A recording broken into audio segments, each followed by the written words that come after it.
Bem-vindos a mais um vídeo. Hoje vamos conversar sobre aquela que se tornou a minha peça preferida do teatro grego depois da releitura, que é então Antígona, de Sófocles.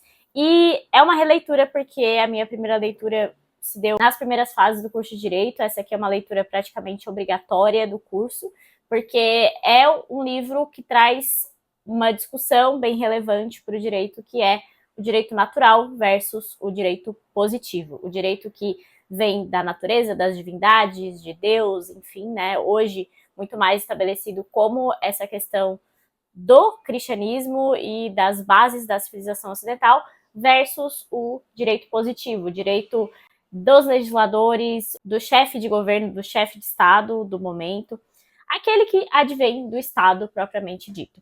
Mas além dessa discussão, tem várias outras que a gente pode trazer com essa peça bem curtinha, que dá para ler em um dia, inclusive. Essa edição aqui da Penguin tem muito texto de apoio, basicamente tem um texto introdutório bem longo e depois tem várias notas. Então, o texto em si de Antígona é isso daqui, só essa parte aqui do meio, o resto é tudo texto de apoio.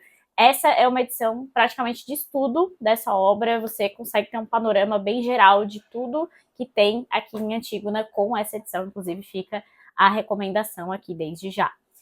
Mas bom, vamos lá, vamos comentar um pouquinho sobre o que é então Antígona, e é importante que você tenha em mente que essa daqui, embora tenha sido uma obra composta primeiro pelo Sófocles, é uma obra que é a terceira de uma trilogia. Então a ordem que a gente estabelece para a leitura, como uma ordem cronológica de fatos, seria Édipo Rei, Édipo em Colono e, por último, Antígona.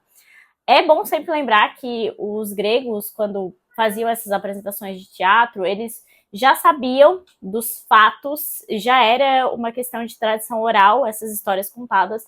Na verdade, o que esses teatrólogos faziam era reescrever essa tradição oral e trazer algumas versões diferentes, alguns elementos diferentes. Então, quando eles chegavam para as apresentações, que aconteciam em festivais, digamos, em homenagem ao deus Dionísio, o deus Baco, o deus das festas, do vinho, enfim, eles já sabiam da história. Então, essas obras sempre costumam começar assim, no meio do nada, parece que a gente perdeu o fio da meada, então é sempre interessante ter um pouco de conhecimento do que aconteceu antes e do contexto também do início da obra. Então, para trazer bem resumidamente, a gente já tem aqui no canal um vídeo só para Édipo Rei, eu também trago um pouquinho desse contexto e também a história do Édipo, né? Mas a Antígona é uma das filhas de Édipo. Édipo, que sofreu com uma maldição, o destino dele fez com que ele matasse o próprio pai e casasse com a própria mãe. Daí advém toda aquela questão do complexo de Édipo, enfim, que Freud vai meio que deturpar a obra, digamos. Mas, enfim, o fato é que ele fez isso, ele se deitou com a própria mãe e teve 4 filhos. Quando ele descobre que fez isso, porque o destino o leva a fazer isso, ele nunca fez isso de propósito, digamos, ele tira a própria visão, ele se cega e ele se autoexila também da cidade de Tebas, onde ele era o rei. Ele se autoexila porque lá no início da peça ele disse que assim que descobrisse quem foi o assassino do pai, esse assassino seria então exilado da cidade. É isso que acontece e a cidade fica sem seu rei, então fica essa discussão de quem seria então o rei de Tebas. Como eu falei, o Édipo e Jocasta, que foi mãe e esposa, tiveram 4 filhos, então seria Antígona, como a primeira filha mulher, a Ismena, a irmã dela, e os 2 filhos homens, que são Etéocles e Polinices. Então se decide ali que os 2 vão, a cada ano, ficar um período no poder, então a cada ano um deles vai ser o rei.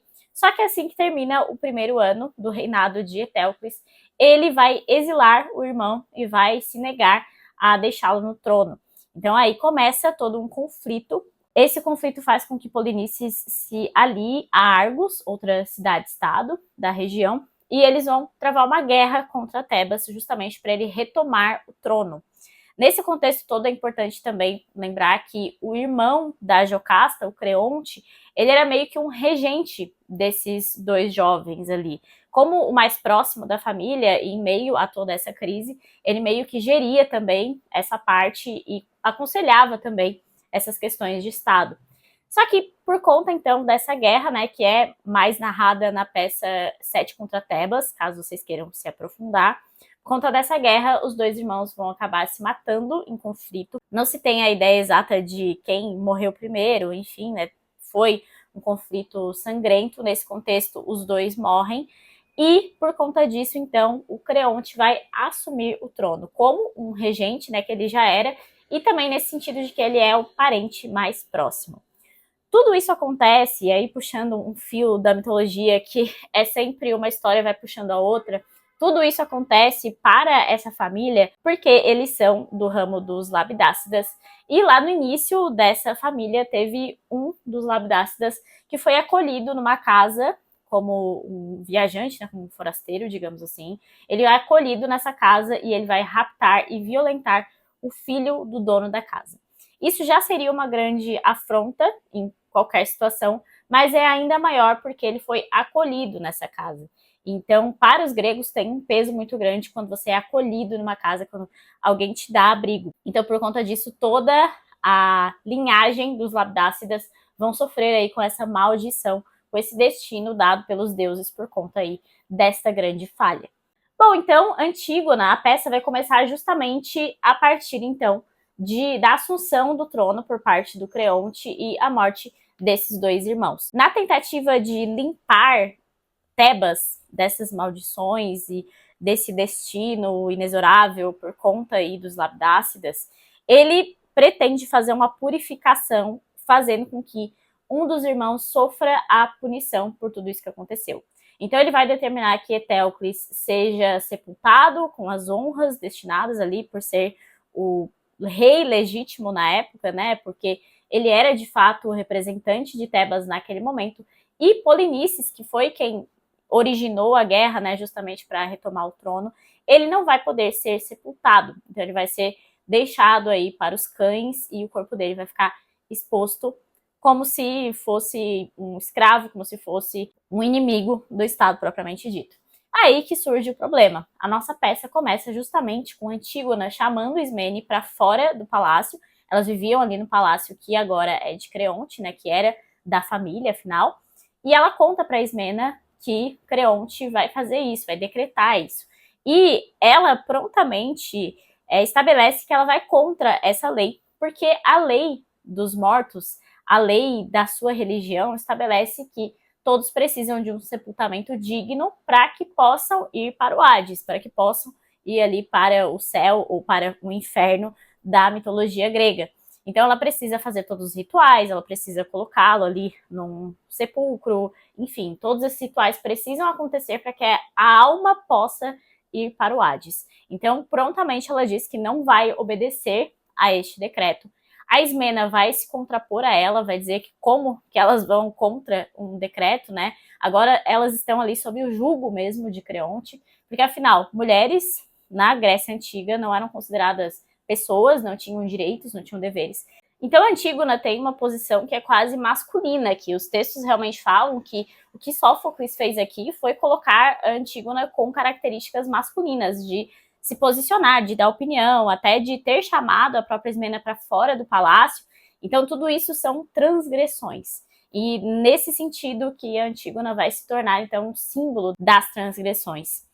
E nisso então ela decide que vai contra. A partir disso, o Creonte vai aparecer no dia seguinte, vai decretar então que Polinices não vai ter um enterro digno, vai aparecer um guarda que vai falar para ele que já aconteceu o enterro, já aconteceu a cerimônia ali de sepulcro do Polinices, e prontamente Creonte vai estabelecer que seja investigado, que verifiquem quem fez isso, para que a pessoa sofra as consequências. Inicialmente, a pena que ele vai estabelecer é que a pessoa seja apedrejada por toda a população, por toda a sociedade tebana, e com isso começam então as investigações, só que tudo acontece muito rápido, a gente já sabe que foi a Antígona, e logo depois o guarda vai encontrar a Antígona mais uma vez ali fazendo os rituais de sepultamento.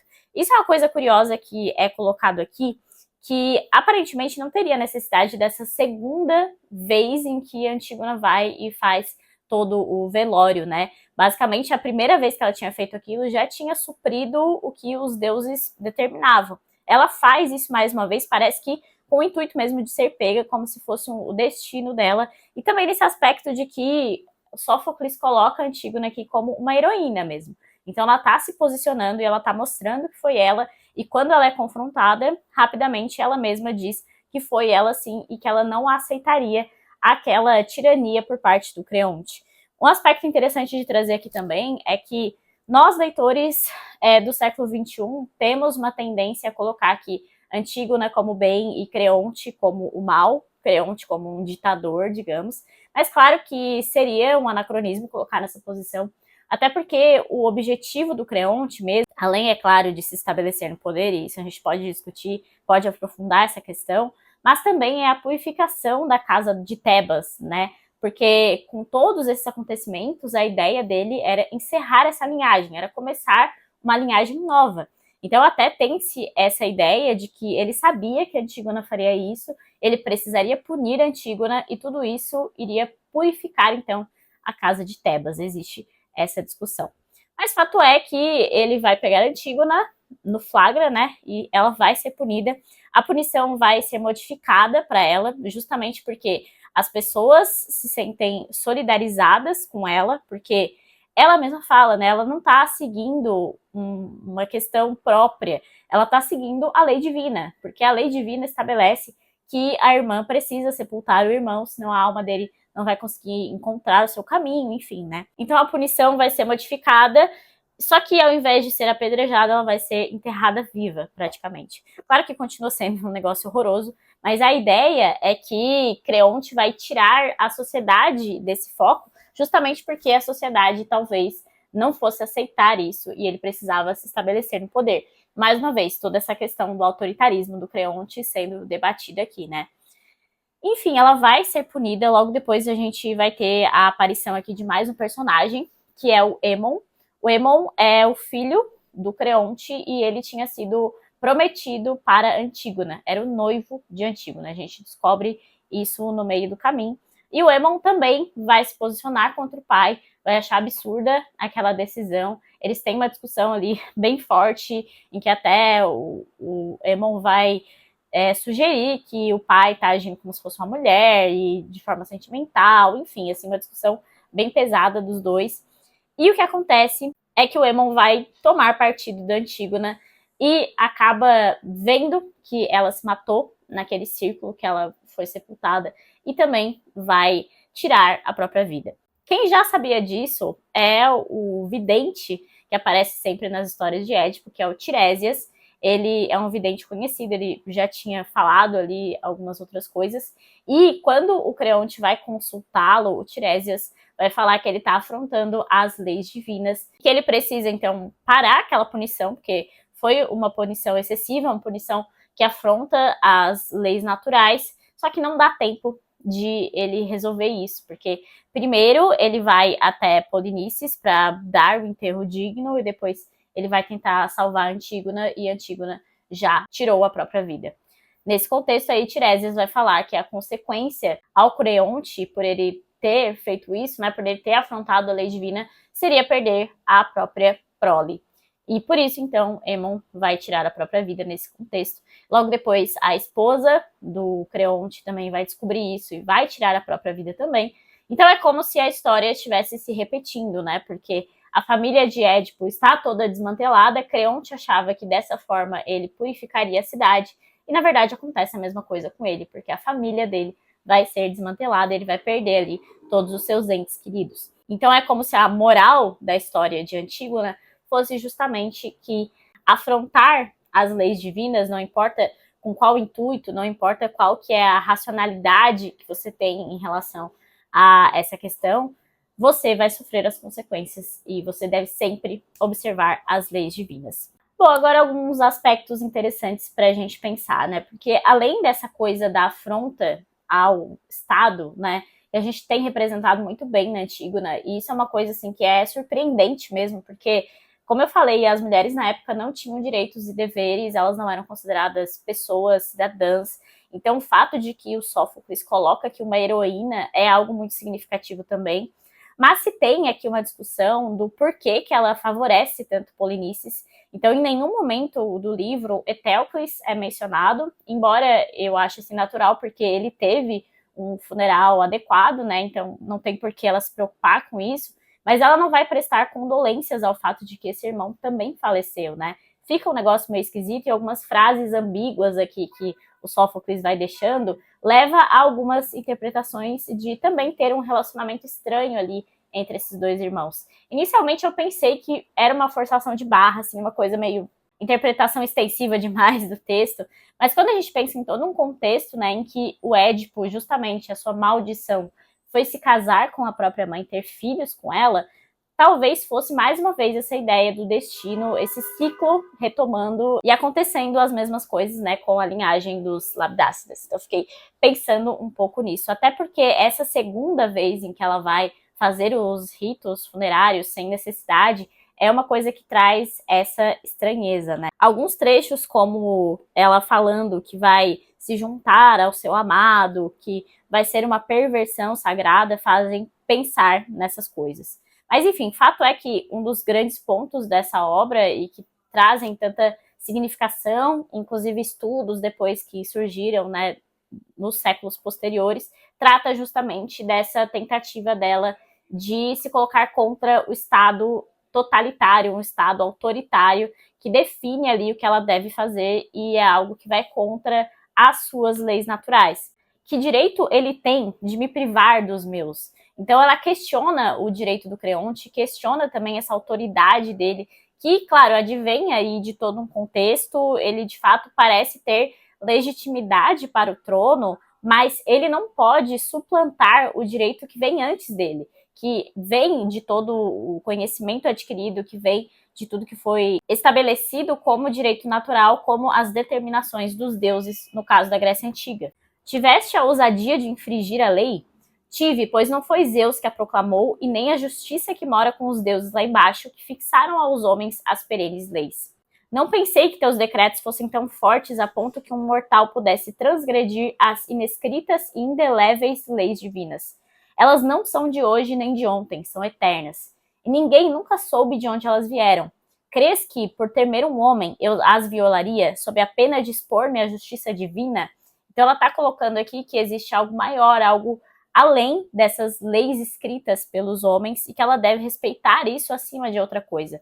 Quando a gente traz aqui para o nosso contexto, tem alguns exemplos bem claros disso, por exemplo, a escravidão foi algo positivado, né? Esteve na lei. Depois, o próprio Estado alemão estava positivado, estava com até legisladores e com grandes teóricos jurídicos ao seu lado, mas a questão é que existem leis que são transgredidas por essas leis escritas pelos homens que são acima de qualquer outra coisa e que advêm de algo superior a nós. Na discussão entre o Creonte e o filho dele também tem essa questão bem presente, porque o Creonte vai perguntar a quem cabe o governo, a mim ou a outro?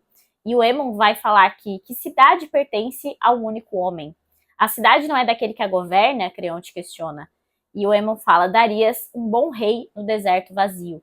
Então existe toda uma questão de legitimação também, porque quando a gente pensa em leis escritas, em lei positivada, existe também esse contexto de que a gente precisa de mecanismos que legitimem a existência dessas leis. Então, hoje em dia, né, não trazendo para o contexto aqui da obra, que é muito mais antiga, mas hoje em dia a gente tem essa ideia de que as leis precisam passar pelo legislativo, depois elas são, de fato, sancionadas pelo Poder Executivo. Então, toda essa estrutura foi criada para que exista uma legitimação para as leis. Então, quando as leis vêm de um órgão apenas, ou de uma instância apenas, essas leis podem sim ser questionadas. Essa autoridade única não existe mais, pelo menos nos estados modernos que a gente formou.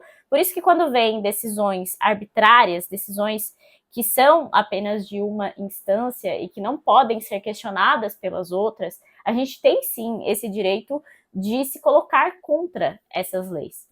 E essa é justamente a ideia aqui de transgressão da Antígona. A Antígona não é uma rebelde, a Antígona não está se colocando contra qualquer lei, ela está se colocando contra leis que infringem princípios maiores que não são legitimadas, porque elas vão contra leis naturais que são anteriores a qualquer coisa que o homem escreva. Outro ponto que sempre é muito presente na mitologia grega e também aqui nessa obra vem com bastante força é essa questão do destino, né? Como a gente não consegue fugir daquilo que a gente foi destinado. Então, o próprio final aqui da obra traz muito essa ideia, porque o coro, que é um elemento bem importante aqui no teatro, ele vai conversar com Creonte depois que tudo acontece, né? E vai dizer que o destino, quando irrompe, não há mortal capaz de fugir da desgraça. A gente não consegue fugir, especialmente aqui no contexto da mitologia, porque tudo é determinado pelos deuses. Então, eles não conseguem agir contra aquilo que os deuses já os predestinaram. E o epílogo aqui da obra também é bastante nesse sentido, porque o coro, mais uma vez, se posiciona falando que na alegria, a sapiência é o fato mais precioso. A reverência aos deuses não se deve infringir. O que diz o soberbo, ele paga com abalos. E, atingindo a velhice, aprende a refletir. A reverência aos deuses, então, não se deve infringir, porque o destino colocado pelos deuses é inexorável, e se você infringir as leis divinas, as leis superiores, as leis naturais, você vai sofrer também as consequências. Então, basicamente, essa é a temática principal aqui dessa obra. E também é bem interessante que tem espásimos entre os episódios aqui, né? Para quem nunca leu um teatro grego, ela tem uma estrutura pré-definida que a gente tem episódios, e também aqui no meio nós temos espásimos, que são odes cantadas pelo coro.